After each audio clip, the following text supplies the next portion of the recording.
मेरे प्यारे देशवासियों, आज देश और दुनिया में फैले हुए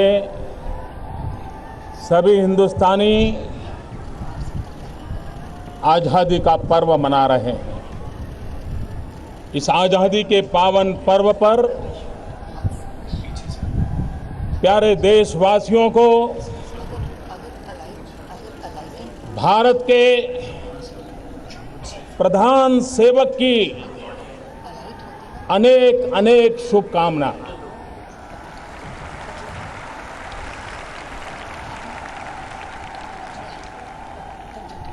मैं आपके बीच प्रधानमंत्री के रूप में नहीं, प्रधान सेवक के रूप में उपस्थित हूं।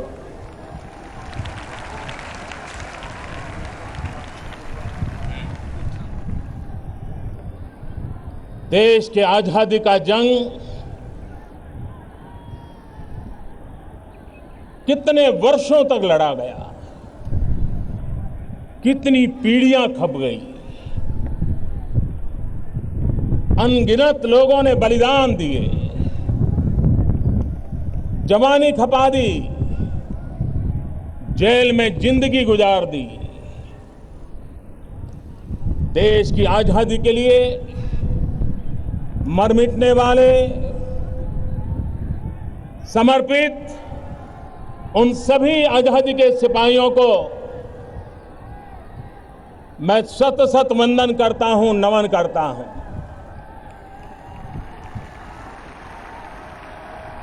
आजादी के इस पावन पर्व पर भारत के कोटि कोटि जनों को भी मैं प्रणाम करता हूं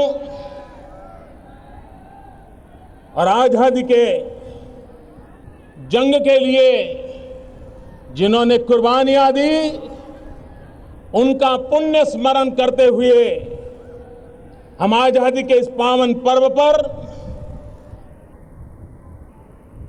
मां भारती के कल्याण के लिए हमारे देश के गरीब, पीड़ित, दलित, शोषित समाज के पिछड़े हुए सभी लोगों के कल्याण का, उनके लिए कुछ न कुछ कर गुजरने का संकल्प करने का पर्व है। मेरे प्यारे देशवासियों, राष्ट्रीय पर्व राष्ट्रीय चरित्र को निखारने का एक अवसर होता है। राष्ट्रीय पर्व से प्रेरणा लेकर के भारत के राष्ट्रीय चरित्र, जन जन का राष्ट्रीय चरित्र जितना अधिक निखरे, जितना अधिक राष्ट्र के लिए समर्पित हो, हर कार्यकलाप राष्ट्र हित की कसौटी पर कसे जाए, अगर उस प्रकार का जीवन जीने का हम संकल्प करते हैं तो आजादी का पर्व भारत को नई ऊंचाइयों पर ले जाने का एक प्रेरणा पर्व बन सकता है। मेरे प्यारे देशवासियों, यह देश राजनेताओं ने नहीं बनाया है, यह देश शासकों ने नहीं बनाया है, यह देश सरकारों ने भी नहीं बनाया है। यह देश हमारे किसानों ने बनाया है, हमारे मजदूरों ने बनाया है, हमारी उन माताओं बहनों ने बनाया है, हमारे उन नौजवानों ने बनाया है, हमारे देश के ऋषियों, मुनियों ने, आचार्यों ने, शिक्षकों ने, वैज्ञानिकों ने, समाज सेवकों ने पीढ़ी दर पीढ़ी कोटि कोटि जनों की तपस्या से आज ये राष्ट्र यहां पहुंचा है। देश के लिए जीवन भर साधना करने वाले ये सभी पीढ़ियां, सभी महानुभाव अभिनंदन के अधिकारी हैं। ये भारत के संविधान की शोभा है, भारत के संविधान का सामर्थ्य है कि छोटे से नगर का गरीब परिवार का एक बालक आज लाल किले की प्राचीर से भारत के तिरंगे झंडे पर उसके सामने सर झुकाने के लिए उसने सौभाग्य प्राप्त किया है। यह भारत के लोकतंत्र की ताकत है। यह भारत के संविधान के रचयिताओं ने दिया हुआ हमें अनमोल सौगात है। मैं भारत के संविधान के निर्माताओं को इस पर नमन करता हूं। भाइयों बहनों, आजादी के बाद देश आज जहां पहुंचा है उसमें इस देश के सभी प्रधानमंत्रियों का योगदान है, इस देश की सभी सरकारों का योगदान है, इस देश के सभी राज्यों की सरकारों का भी योगदान है। मैं वर्तमान भारत की उस ऊंचाई पर ले जाने का प्रयास करने वाली सभी पूर्व सरकारों को, सभी पूर्व प्रधानमंत्रियों को, उनके सभी कामों को जिसके कारण राष्ट्र का गौरव बढ़ा है, उन सब के प्रति इस पल आदर का भाव व्यक्त करना चाहता हूं। मैं आभार की अभिव्यक्ति करना चाहता हूं।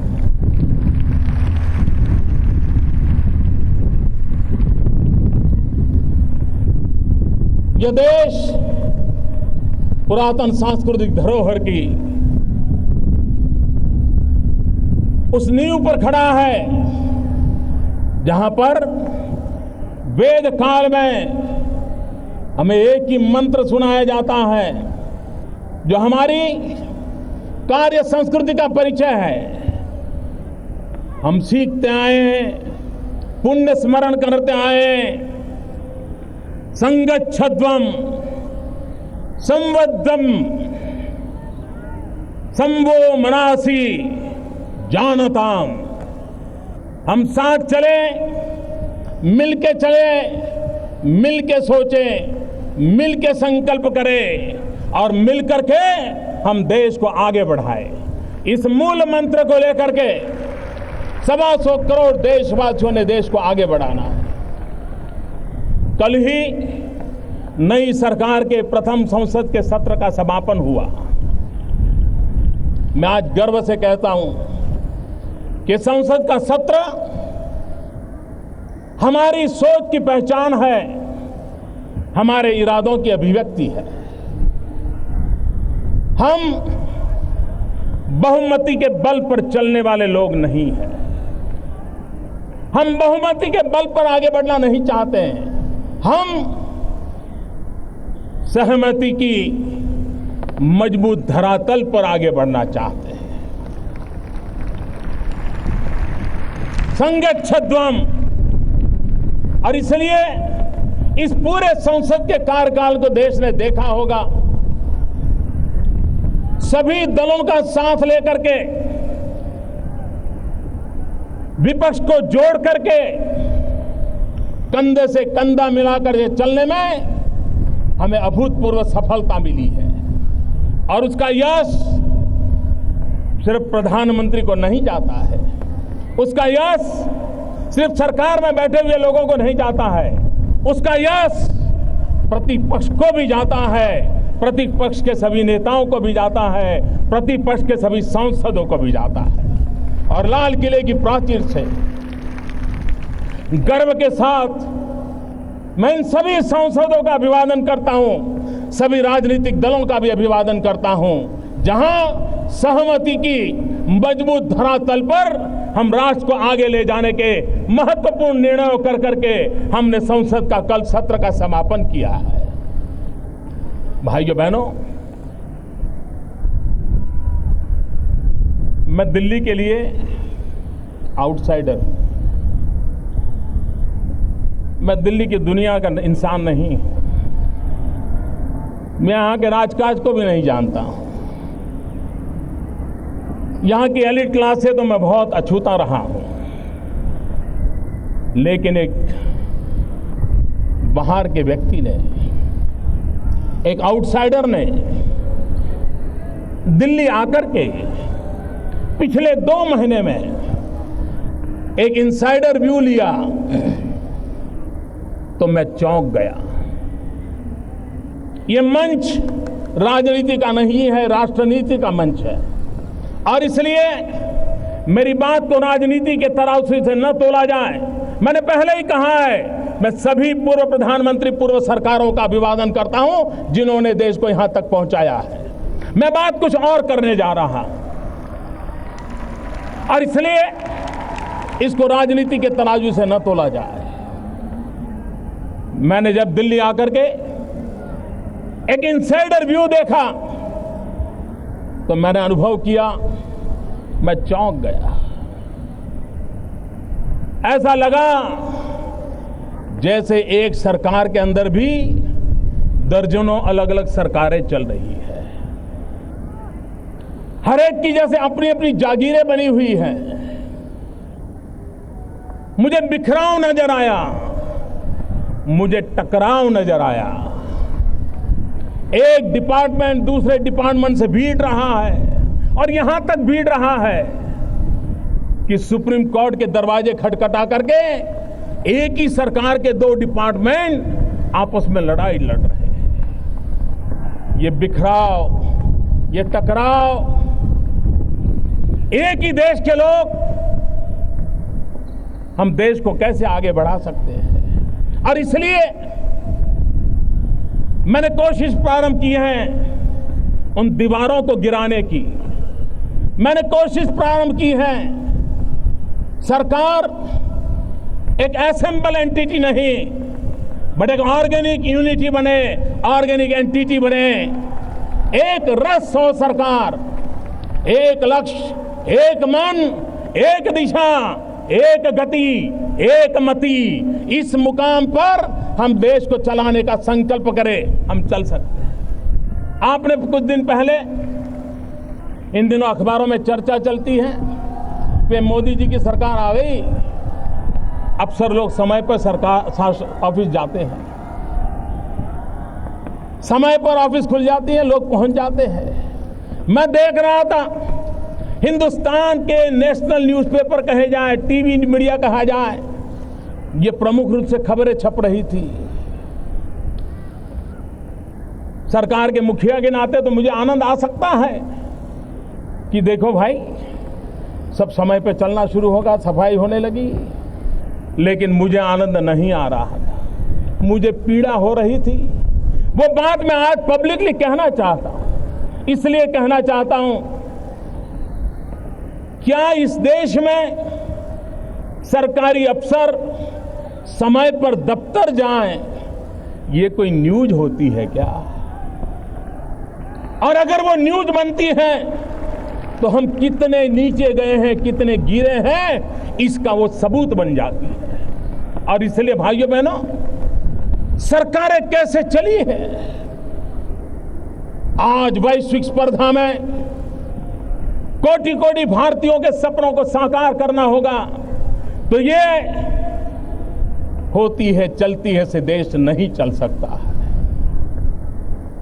जन सामान्य की आशा आकांक्षाओं की पूर्ति के लिए शासन व्यवस्था नाम का जो पुर्जा है, जो मशीन है, उसको और धारदार बनाना है, और तेज बनाना है, और गतिशील बनाना है। और उस दिशा में हम प्रयास कर रहे हैं। और मैं आपको विश्वास देता हूं मेरे देशवासियों, इतने कम समय से दिल्ली से बाहर से आया हूं, लेकिन मैं देशवासियों को विश्वास दिलाता हूं कि सरकार में बैठे हुए लोगों का सामर्थ्य बहुत है। चपरासी से लेकर कैबिनेट सेक्रेटरी तक हर कोई सामर्थ्यवान है, हर एक की एक शक्ति है, उसका अनुभव है।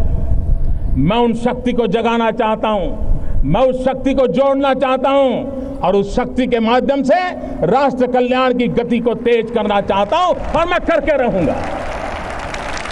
ये हम पाके रहेंगे, हम करके रहेंगे, ये मैं देशवासियों को विश्वास दिलाना चाहता हूं। और ये मैं 16 मई को नहीं कह सकता था, लेकिन आज 2-2.5 महीने के अनुभव के बाद 15 अगस्त को तिरंगे झंडे की साक्ष्य से कह रहा हूं, ये संभव है, ये होके रहेगा। भाइयों बहनों, क्या देश हमारे जिन महापुरुषों ने आजादी दिलाई, क्या उनके सपनों का भारत बनाने के लिए हमारा भी कोई कर्तव्य है कि नहीं है? हमारा भी कोई राष्ट्रीय चरित्र है कि नहीं है? उस पर हमने गंभीरता से सोचने का समय आ गया है। भाइयों बहनों, कोई मुझे बताए कि हम जो भी कर रहे हैं, दिन भर शाम को कभी अपने आप को पूछा कि मेरे इस काम के कारण मेरे देश के गरीब से गरीब का भला हुआ कि नहीं हुआ? मेरे देश के हितों की रक्षा हुई कि नहीं हुई? मेरे देश के कल्याण के काम में आया कि नहीं आया? क्या 125 करोड़ देशवासियों का मंत्र नहीं होना चाहिए कि जीवन का हर कदम देश हित में होगा? दुर्भाग्य कैसा है, आज देश का एक ऐसा माहौल बना हुआ है, किसी से कोई भी काम लेकर के जाओ तो कहता है इसमें मेरा क्या, वहीं से शुरू करता है, इसमें मेरा क्या। और जब उसको पता चलेगा इसमें उसका कुछ नहीं है तो तुरंत बोलता है तो फिर मुझे क्या। ये मेरा क्या और मुझे क्या, इस दायरे से हमें बाहर आना है।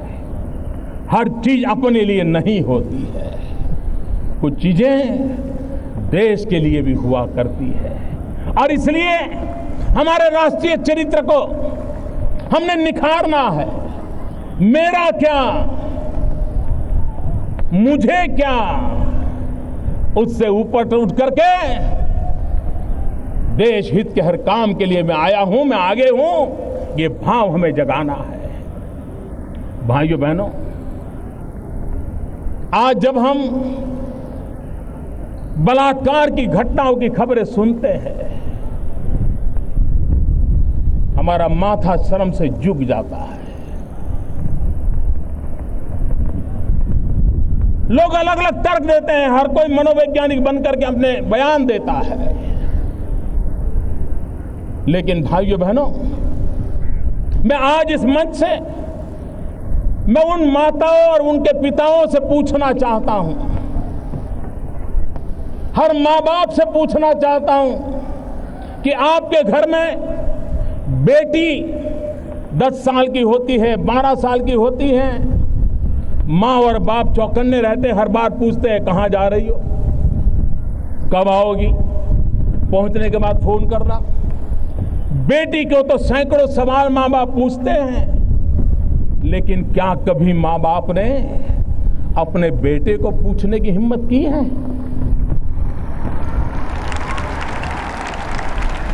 कहां जा रहे हो, क्यों जा रहे हो, कौन दोस्त है? आखिर बलात्कार करने वाला किसी का बेटा तो है, उसके भी तो कोई न कोई मां बाप है।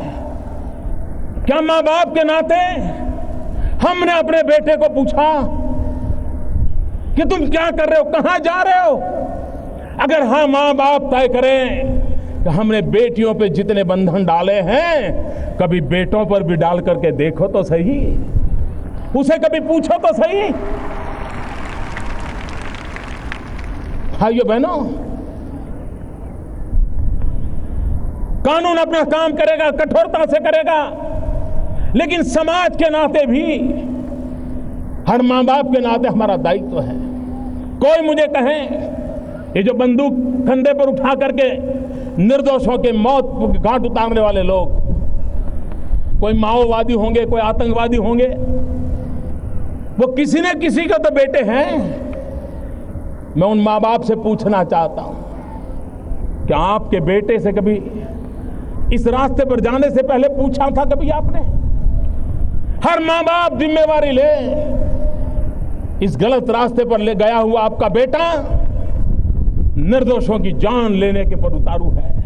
न वो अपना भला कर पा रहा है, न अपने परिवार का भला कर पा रहा है, और न ही देश का भला कर पा रहा है। और मैं हिंसा के रास्ते पर गए हुए उन नौजवानों से कहना चाहता हूं, आप जो भी आज हैं, कुछ न कुछ तो भारत माता ने आपको दिया है, तब पहुंचे हैं। आप जो भी हैं, आपके मां बाप ने आपको कुछ तो दिया है, तब है। मैं आपसे पूछना चाहता हूं, कंधे पर बंदूक लेकर के आप धरती को लाल तो कर सकते हो, लेकिन कभी सोचो अगर कंधे पर हल होगा तो हरियाली धरती कितनी प्यारी लगेगी, कितनी प्यारी लगेगी। कब तक हम इस धरती को लहूलुहान करते रहेंगे? कब तक हम निर्दोषों की जान लेते रहेंगे? और हमने पाया क्या? हिंसा के रास्ते ने हमें कुछ नहीं दिया है।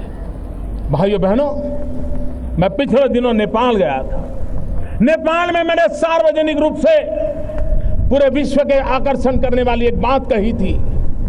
एक जमाना था सम्राट अशोक जिसने युद्ध का रास्ता लिया था, लेकिन हिंसा को देख करके युद्ध छोड़ बुद्ध के रास्ते पर चले गए थे।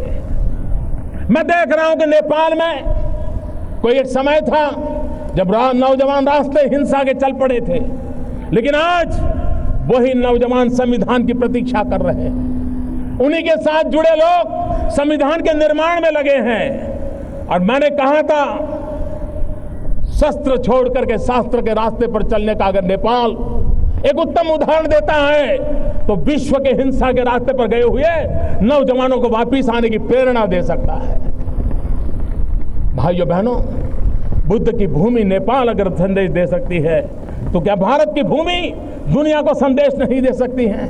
और इसलिए समय की मांग है, हम हिंसा का रास्ता छोड़े, भाईचारे के रास्ते पर चले। भाइयों बहनों, सदियों से किसी न किसी कारणवश सांप्रदायिक तनाव से हम गुजर रहे हैं। देश विभाजन तक हम पहुंच गए। आजादी के बाद भी कभी जातिवाद का जहर, कभी सांप्रदायवाद का जहर, ये पापाचार कब तक चलेगा? किसका भला होता है? बहुत लड़ लिया, बहुत लोगों को काट लिया, बहुत लोगों को मार दिया। भाइयों बहनों, एक बार पीछे मुड़ करके देखिए, किसी ने कुछ नहीं पाया है सिवाय भारत मां के अंगों पर दाग लगाने के सिवा हमने कुछ नहीं किया है। और इसलिए मैं देश के उन लोगों से आह्वान करता हूं, जातिवाद का जहर हो, संप्रदायवाद का जहर हो, प्रांतवाद का जहर हो, ऊंच नीच का भाव हो, ये देश को आगे बढ़ाने में रुकावट है। एक बार मन में तय करो, 10 साल के लिए मॉरिटोरियम तय करो। 10 साल तक इन सारे तनावों से हम मुक्त समाज की ओर जाना चाहते हैं। और आप देखिए, शांति, एकता, सद्भावना, भाईचारा हमें आगे बढ़ने में कितनी ताकत देते। एक बार देखो मेरे देशवासियों, मेरे शब्द पे भरोसा कीजिए और मैं आपको विश्वास दिलाता हूं, अब तक किए हुए पापों को, उस रास्ते को छोड़ें, सद्भावना, भाईचारे का रास्ता अपनाएं और हम देश को आगे ले जाने का संकल्प करें। मुझे विश्वास है कि हम इसको कर सकते हैं। भाइयों बहनों, जैसे जैसे विज्ञान आगे बढ़ रहा है, हमें आधुनिकता की एक मन में भाव जगता है और हम करते क्या है? क्या कभी सोचा है आज हमारे देश में सेक्स रेशियो का क्या हाल है? 1000 लड़कों के सामने 940 बेटियां पैदा होती हैं। ये समाज में असंतुलन कौन पैदा कर रहा है? ईश्वर तो नहीं कर रहा। मैं उन डॉक्टरों से अनुरोध करना चाहता हूं, आपकी तिजोरी भरने के लिए किसी मां के गर्भ में पल रही बेटी को मत मारिए।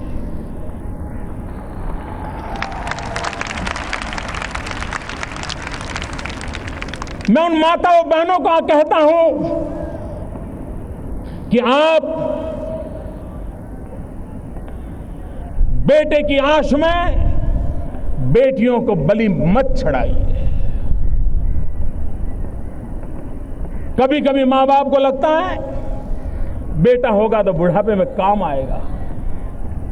मैं समाज जीवन में काम करने वाला इंसान हूं।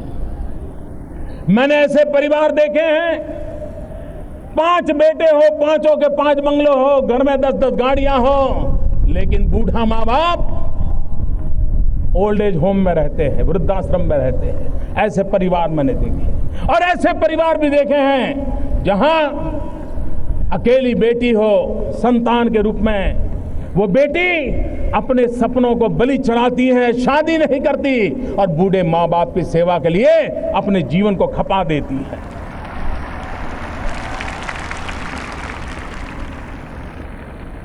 यह असमानता, मां के घर में बेटियों की हत्या, ये 21वीं सदी के मानव का मन कितना कलुषित, कलंकित, कितना दाग भरा है, उसका प्रदर्शन कर रहा है। इससे हमें मुक्ति लेनी होगी, और यही तो आजादी के पर्व का हमारे लिए संदेश है। अभी राष्ट्रमंडल के खेल हुए, भारत के खिलाड़ियों ने भारत को गौरव दिलाया है। करीब 69 जीतने, 64 जीतने हमारे खिलाड़ी मेडल लेके आए हैं, लेकिन उसमें 29 बेटियां हैं। गर्व करें और ताली बजाइए उन बेटियों के लिए।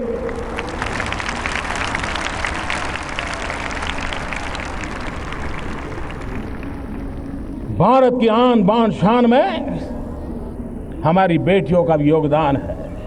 हम इसको स्वीकार करें और उसे भी कंधे से कंधा मिला करके हम साथ लेके चले, तो जो समाज जीवन में बुराई आई है, उन बुराइयों से हम मुक्ति पा सकते हैं। और इसलिए भाइयों बहनों, एक सामाजिक चरित्र के नाते, एक राष्ट्रीय चरित्र के नाते हमें उस दिशा में जाना है। भाइयों बहनों, देश को आगे बढ़ाना है तो विकास एक ही रास्ता है, सुशासन एक ही रास्ता है। देश को आगे ले जाने के लिए यही 2 पटरी हैं जो गुड गवर्नेंस एंड डेवलपमेंट, उसी को लेकर के आगे चल सकते हैं, और उसी को लेकर के चलने का इरादा लेकर के हम चलना चाहते हैं। मैं जब गुड गवर्नेंस की बात करता हूं, तब आप मुझे बताइए, कोई प्राइवेट में नौकरी करता है, उसको पूछोगे तो कहता है मैं जॉब करता हूं। लेकिन जो सरकार में नौकरी करता है, उसको पूछोगे तो कहता है मैं सर्विस करता हूं। दोनों कमाते हैं, लेकिन एक के लिए जॉब है, एक के लिए सर्विस है। मैं सरकारी सेवा में लगे सभी भाइयों बहनों से प्रश्न पूछता हूं, क्या कहीं ये सर्विस शब्द उसने अपनी ताकत खो तो नहीं दी है, अपनी पहचान खो तो नहीं दी है? सरकारी सेवा में जुड़े हुए लोग जॉब नहीं कर रहे, सेवा कर रहे हैं, सर्विस कर रहे हैं। और इसलिए इस भाव को पुनर्जीवित करना, एक राष्ट्रीय चरित्र के रूप में इसको हमें आगे ले जाना, उस दिशा में हमने आगे बढ़ना है।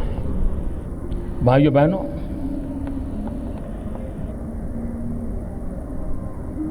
क्या देश के नागरिकों ने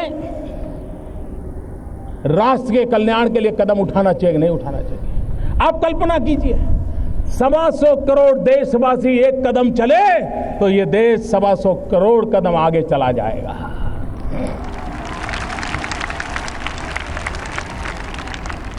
लोकतंत्र ये सिर्फ सरकारों चुनने का सीमित मायना नहीं है। लोकतंत्र 125 करोड़ नागरिक और सरकार कंधे से कंधा मिला करके देश की आशा आकांक्षाओं की पूर्ति के लिए काम करें, ये लोकतंत्र का फायदा है। हमें जन भागीदारी करनी है, पीपल्स प्राइवेट पार्टनरशिप के साथ हमें आगे बढ़ना है। हमें जनता को जोड़ करके आगे बढ़ना है, और जोड़ने के आगे बढ़ने के लिए आप मुझे बताइए, आज हमारा किसान आत्महत्या क्यों करता है? साहूकार से कर्ज लेता है, कर्ज दे नहीं सकता है, मर जाता है। बेटी की शादी है, गरीब आदमी साहूकार से कर्ज लेता है, कर्ज दे नहीं पाता, जीवन भर मुसीबतों से गुजारता है। उन मेरे गरीब परिवारों की रक्षा कौन करेगा? भाइयों बहनों, इस आजादी के पर्व पर मैं एक योजना को बहुत तेज आगे बढ़ाने का संकल्प करने के लिए आपके पास आया हूं।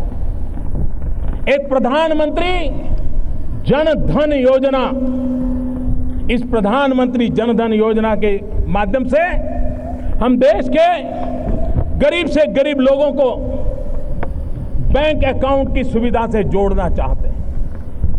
आज करोड़ों करोड़ों परिवार हैं जिसके पास मोबाइल फोन तो है, लेकिन बैंक अकाउंट नहीं है। यह स्थिति हमें बदलनी है। देश की आर्थिक संसाधन गरीब के काम आए, इसकी शुरुआत यहीं से होती है। यही तो है जो खिड़की खोलता है। और इसलिए प्रधानमंत्री जन धन योजना के तहत जो अकाउंट खोलेगा उसको डेबिट कार्ड दिया जाएगा, और डेबिट कार्ड के साथ हर गरीब परिवार को 1 लाख रुपया का बीमा सुनिश्चित कर दिया जाएगा, ताकि उसके जीवन में कोई संकट आया तो उसके परिवारजनों को 1 लाख रुपए का बीमा मिल सकता है। भाइयों बहनों, यह देश नौजवानों का देश है। 65% देश की जनसंख्या 35 से कम आयु की है। हमारा देश विश्व का सबसे ऊंचा नौजवान देश है। क्या हमने कभी इसका फायदा उठाने के लिए सोचा है? आज दुनिया को स्किल्ड वर्कफोर्स की जरूरत है। आज भारत को भी स्किल्ड वर्कफोर्स की जरूरत है। कभी कभार हम अच्छा ड्राइवर ढूंढते हैं, नहीं मिलता है। प्लम्बर ढूंढते हैं, नहीं मिलता है। अच्छा कुक चाहिए, नहीं मिलता है। नौजवान है, बेरोजगार है, लेकिन हमें चाहिए वैसा नौजवान मिलता नहीं है। देश को विकास के लिए और आगे बढ़ाना है तो स्किल डेवलपमेंट, यह हमारा मिशन है। और स्किल इंडिया, हिंदुस्तान के कोटि कोटि नौजवानों को स्किल, हुनर सीखें, उसके लिए पूरे देश में जान और घिसी पिटी व्यवस्थाओं से नहीं, उनको वो स्किल मिले जो उन्हें आधुनिक भारत बनाने में काम आए। वो दुनिया के किसी भी देश में जाएं तो उनके हुनर की सराहना हो। और हम 2 प्रकार के विकास को लेकर के चलना चाहते हैं। हम ऐसे नौजवानों को भी तैयार करना चाहता हूं जो जॉब क्रिएटर हो, और जो जॉब क्रिएट करने का सामर्थ्य नहीं रखते, संजोग नहीं है, वे विश्व के किसी भी कोने में जाकर के आंख में आंख मिला करके अपने बाहुबल के द्वारा, अपने उंगलियों के हुनर के द्वारा, अपने कौशल्य के द्वारा विश्व का हृदय जीत सके, ऐसे नौजवानों का सामर्थ्य हम तैयार करना चाहते हैं। भाइयों बहनों, स्किल डेवलपमेंट को बहुत तेजी से आगे बढ़ाने का संकल्प लेकर मैं करना चाहता हूं। भाइयों बहनों, विश्व बदल चुका है।